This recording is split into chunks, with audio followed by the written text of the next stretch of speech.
খুব সুন্দর হয়েছে বন্ধুরা। এই তাপের দিনে এই কাঁচা মাছের ঝোল অত্যন্ত শরীরের জন্য ভালো। বন্ধুরা, এরকম ঠান্ডা ঠান্ডা খাবার আপনারাও তৈরি করবেন, খাবেন। সকলে ভালো থাকবেন, সুস্থ থাকবেন। রেডি হয়ে গেছে আমার মাছের ঝোল।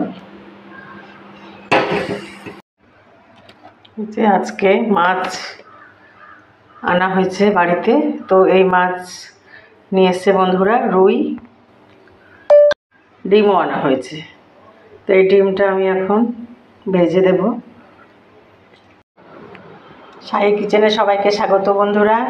আমি আপনাদের সামনে হাজির হয়েছি রুই মাছের কাঁচা রেসিপি। তো বন্ধুরা, কীভাবে তৈরি করব, কি কি দিলাম মাছের মধ্যে, সব এক ঝলক আপনাদের সাথে শেয়ার করি। তার উপরে লবণ ছড়িয়ে দিয়েছি, গোলমরিচের গুঁড়ো, টমেটো কেটে দিয়েছি, তার মধ্যে জিরে, ধনে গুঁড়ো, হলুদ গুঁড়ো, চিলি ফ্লেক্স, কাশ্মীরি লঙ্কার গুঁড়ো, লবণ, বাটা মশলা, পেঁয়াজ রসুন আর কাঁচা লঙ্কা। কাঁচা লঙ্কাগুলো লাল হয়ে গেছিলো বন্ধুরা, তাই মশলাটা লাল হয়ে গেছে। তো এর মধ্যে আমি মশলাটা দিয়ে দিলাম। খুব গরম পড়েছে বন্ধুরা, তাই আমি আজ এইভাবেই মাছটা রান্না করব। আর কিছুটা আমি পেঁয়াজ কুচানো এর মধ্যে দিয়ে দিলাম। এটা মায়েরা এই পদ্ধতিতে রান্না করতো। কিছুটা সর্ষের তেল এর মধ্যে ছড়িয়ে দিলাম। দেওয়ার পরে আমি মাছটাকে ভালোভাবে মেখে নেব। কয়েকটা লাল সবুজ কাঁচা লঙ্কা এর মধ্যে দিয়ে দিলাম। মাছটা ভালোভাবে আমি মেখে নিচ্ছি। হয়ে গেছে। কিছুক্ষণ মাছটাকে আমি রেস্টে রেখে দেব, প্রায় 10 মিনিট। তারপরে কড়াইয়ে ঢেলে দিয়ে জল দিয়ে এটাকে আমি রান্না করব।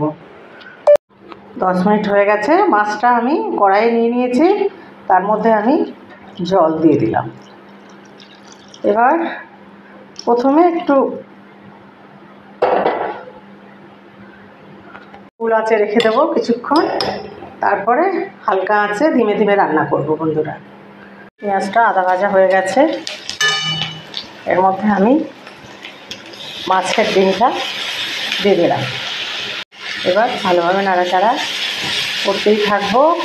ভাজা ভাজা হলে একটু সামান্য চিনি আর ভাজা গুঁড়ো মশলা দিয়ে নামিয়ে নেব। আমার ডিম ভাজা হয়ে গেছে, এবার আমি ডিম ভাজাটা বার করে নেব। রেডি হয়ে গেছে আমার ডিম ভাজা, সার্ভ করে নিলাম বন্ধুরা।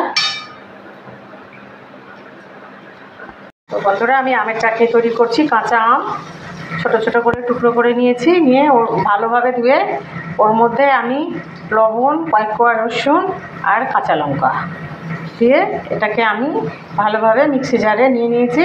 এবার বেটে নেব। রেডি হয়ে গেছে বন্ধুরা আমার আমের চাটনি।